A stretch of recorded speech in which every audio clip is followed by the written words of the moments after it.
नमस्ते यतिराजाय विवेकानंदसूरय सच्चित्सुखस्वरूपाय स्वामिने तापहारिणे।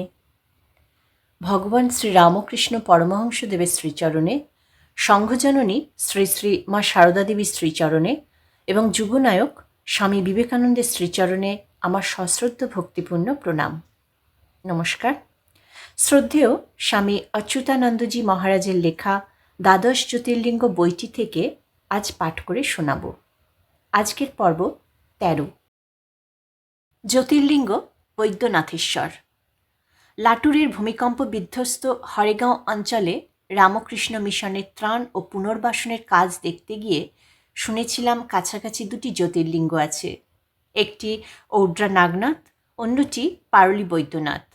একদিন জেলা সদর লাটুরে একটি বিশেষ কাজে যাওয়ার সময় ক্যাম্পের সহকারী এক সাধুকে অনুরোধ করেছিলাম, পারুলি বৈদ্যনাথ কি আজ দর্শন করা সম্ভব?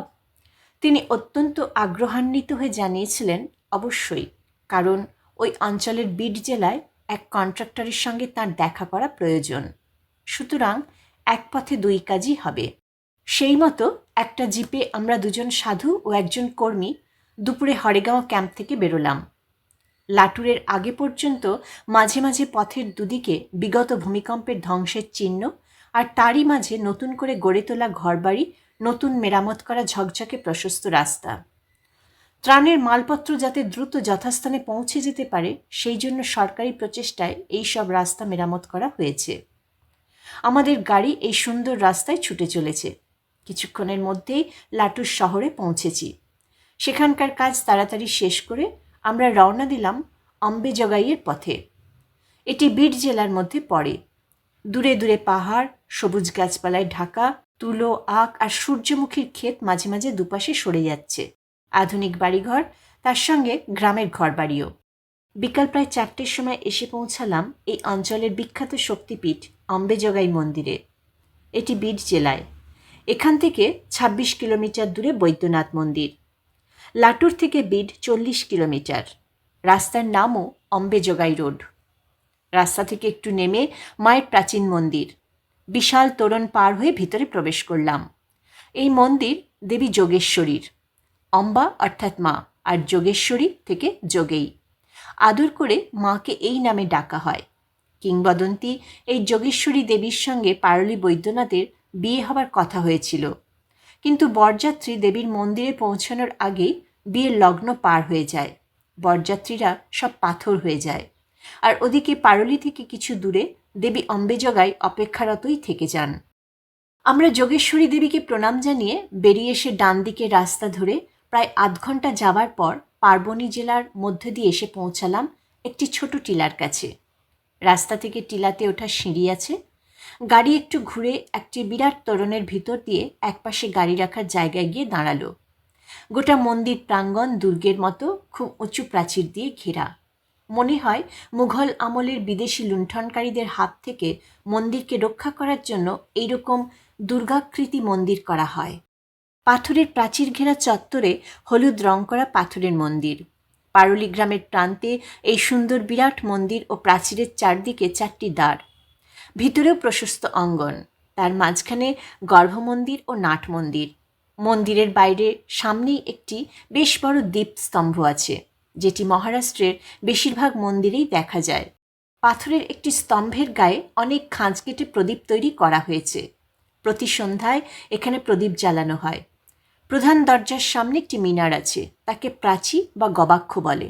এই স্তম্ভের একটি বৈশিষ্ট্য শুনলাম, প্রতি আশ্বিন ও চৈত্র মাসের একটি বিশেষ দিনে সূর্যোদয়ের সময় সূর্যের প্রথম কিরণ এই মিনারের গবাক্ষ পথে সোজা এসে বৈদ্যনাথের লিঙ্গমূর্তির ওপর পড়ে। আমরা বেশ কিছু সিঁড়ি ভেঙে ওপরে এসেছি।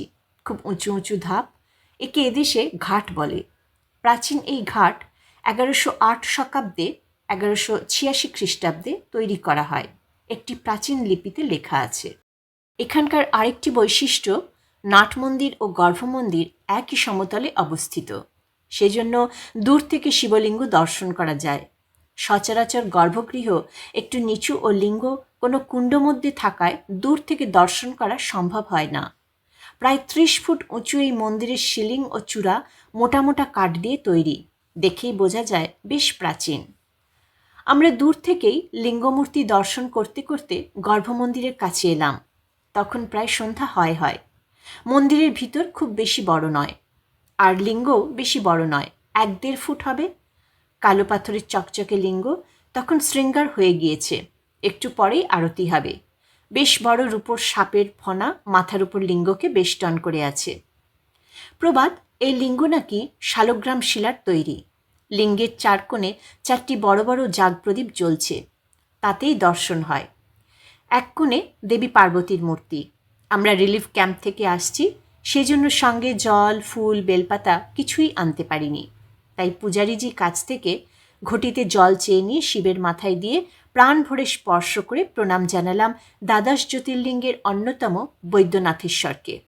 পূর্বোত্তরে প্রজ্জ্বলিকানি ধানে সদা বসন্তং গিরিজা সমেতম সুরাসুরারাধিত পাদপদ্মং শ্রী বৈদ্যনাথং ত্যমহং নমামি। যিনি পূর্বোত্তর দিশায় চিতাভূমি শ্মশানে সর্বদা পার্বতীর সঙ্গে বিরাজিত, দেবতা দানব সকলের দ্বারা সর্বদা পূজিত, যার শ্রীচরণ কমল, সেই শ্রী বৈদ্যনাথকে প্রণাম। কিছুক্ষণ এক কোণে দাঁড়িয়ে একটু ভালো করে দর্শন ও একটু জপ করে বেরিয়ে এলাম। এবারে আরতি হবে, তার জোগাড় হচ্ছে। সমস্ত গর্ভমন্দির আবার ধুয়ে ফেলা হলো। তারপর গৌরীপট্টের চারিদিক ঘিরে 5 জন পূজারী বসলেন। সব আরতির উপকরণ সাজিয়ে দেয়া হলো। বিরাট ঘণ্টা, ঝাঁঝ, ডমরু ও জয়ঢাকের বাজনার তালে তালে শিব আরত্রিক স্তোত্রের সঙ্গে আরতি আরম্ভ হলো। সমস্বরে পুরোহিত ও উপস্থিত ভক্তেরা গাইতে লাগলেন, জয় শিব অঙ্কারা, হর শিব অঙ্কারা, ব্রহ্মা বিষ্ণু সদাশিব अर्धांगी धारा, जय शिव ओंकारा, त्रिगुण स्वामी की आरती, जो कोई नर गावे, भगत शिवानंद स्वामी मनोवांछित फल पावे। প্রায় 1 ঘণ্টা ধরে দীর্ঘ আরতি চলল। আমরাও সেই অপূর্ব আরতি দর্শন করে বাইরে এলাম। প্রণাম জানালাম বৈদ্যনাং পূজিতং সত্যং লিঙ্গমেতৎ পুরাতনম বৈদ্যনাথমিতি খ্যাতং সর্বকামপ্রদায়কম। বৈদ্যদের পূজিত অতি প্রাচীন এই লিঙ্গ বৈদ্যনাথ নামে খ্যাত। যিনি সকল কামনা পূর্ণ করেন, তাকে আবার প্রণাম। আমার সঙ্গী মারাঠি সাধুটির কাছে জানতে চাইলাম এই অদ্ভুত মন্ত্রটির তাৎপর্য কী, আর বৈদ্যনাথ নামটিই বা কেন। তিনি আমাকে বললেন, এই মন্দিরের বিশেষত্ব অনেক। প্রধান হচ্ছে এখানে প্রবেশপথে গণেশজিকে দর্শন করে ঢুকতে হয়। আমরা ঢোকার পথে বাঁ দিকে শুধু দূর থেকে দর্শন করেই এসেছি। এখন চলুন আগে তাকে দর্শন করি, তারপর একে একে সব বলছি। এই যে দেখছেন বিরাট গণপতি বিগ্রহ, লাল সিঁদুর মাখানো। এর মুখখানি দেখুন, সুর অতি সামান্য। ইনি বিঘ্ন বিনাশন, এই মন্দিরের রক্ষাকর্তা, ভক্তদেরও সর্ববিপদভঞ্জক ও সিদ্ধিদাতা। একে প্রণাম করা এই তীর্থে অবশ্য কর্তব্য। এখন মন্দিরের কথা কিছু শুনুন। দক্ষিণ ভারতের কন্যাকুমারী থেকে মধ্যপ্রদেশের উজ্জয়িনী পর্যন্ত একটি সরল রেখা টানলে তার ঠিক ওপর পারলি গ্রাম। প্রবাদ, এই গ্রাম মেরু পর্বত বা নাগনারায়ণ পর্বতের ঢালে অবস্থিত। পুরাণে এই গ্রাম কান্তিপুর, মধ্যরেখা, বৈজয়ন্তী ক্ষেত্র এইসব নামেও অভিহিত হয়েছে। এখানে শিব পার্বতী একসঙ্গে বিরাজ করেন, তাই এই স্থানকে কাশীক্ষেত্রের সমান মর্যাদা দেওয়া হয়। পারুলি গ্রাম খুবই স্বাস্থ্যকর। এখানে একটি বেশ বড় তাপবিদ্যুৎ উৎপাদন কেন্দ্র আছে। আর এই পারুলি গ্রামের পাহাড়ি অঞ্চল ও নদীর আশপাশে এখনও নানা ধরনের বনৌষধি আছে, যা আয়ুর্বেদিক ওষুধ তৈরি করতে ব্যবহৃত হয়। প্রবাদ, প্রাচীনকাল থেকেই বৈদ্যরা এই ঔষধি ব্যবহার করতেন, আর সেই জঙ্গলমহলের অধিষ্ঠাত্রী দেবতা বৈদ্যদের দ্বারাই তখন পূজিত হতেন। তাই এই শিবলিঙ্গ বৈদ্যনাথ নামে প্রচারিত হন। ভগবান নারায়ণ সমুদ্র মন্থনের পর সংগৃহীত অমৃতকুম্ভ এখানে এই লিঙ্গের পিছনে লুকিয়ে রাখেন। তার অনুসরণকারী দানবেরা এই লিঙ্গকে স্পর্শ করতে গিয়ে লিঙ্গ থেকে নির্গত জ্যোতিতে তড়িতাহত হয়ে ফিরে যায়, কিন্তু ভক্তেরা এই লিঙ্গ স্পর্শ করলে পবিত্র হয়ে যায়। তাই এই লিঙ্গের অন্য নাম ধন্বন্তরী বা অমৃতেশ্বর। আবার দেবতাদের জয় হয় অমৃত লাভে, তাই এখানকার নাম বৈজয়ন্তী তীর্থ। এই মন্দির যা দেখছেন, এর প্রাচীন অবস্থার জীর্ণোদ্ধার হয় 1784 খ্রিস্টাব্দে। পরে হোলকার রানী অহল্যাবাই এর বর্তমান রূপটি দেন। পারলির কাছেই ত্রিশূলাদেবী পাহাড় থেকে পাথর এনে এই মন্দির ও দুর্গপ্রাকার তৈরি করিয়ে দেন। নাটমণ্ডপটি তৈরি করান শ্রী রামরাও নানা দেশপাণ্ডে স্থানীয় গ্রামের কারিগরদের সাহায্যে। তাঁর স্মৃতিতে মন্দিরের পাশে রামরাজেশ্বর মহাদেবের একটি মন্দিরও আছে। এই তীর্থ বীরশৈব লিঙ্গায়ত গোষ্ঠীর অন্যতম শ্রেষ্ঠ তীর্থ। এই মন্দির পরিচালনার জন্য শ্রীমন্ত পেশোয়া অনেক জমি জায়গা দান করে একটি ট্রাস্ট করে দিয়েছেন। তাঁরাই এখন মন্দিরের সেবা পূজার কাজ দেখাশোনা করেন। এই তীর্থের অন্য নাম হরিহর তীর্থ। এখানে একাধারে যেমন শিবশক্তি তেমনই হরিহরেরও মিলনস্থান। বৈদ্যনাথের পূজায় সেজন্য বিশেষ তিথিতে বেলপাতার সঙ্গে তুলসী পাতাও দেয়া হয়। আবার পাশের নারায়ণ মন্দিরে বেলপাতাও দেওয়া যায়। পাশের হরিহর কুণ্ডের জল দিয়েই বৈদ্যনাথের পূজা হয়। এটি এখানকার অন্যতম বিশেষত্ব।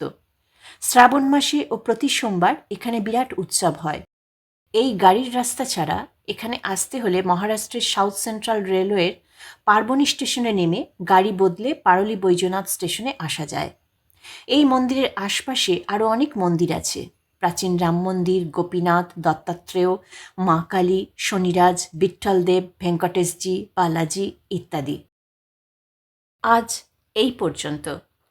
আশা করি আজকের এই পাঠ আপনাদের সবার ভালো লেগে থাকবে।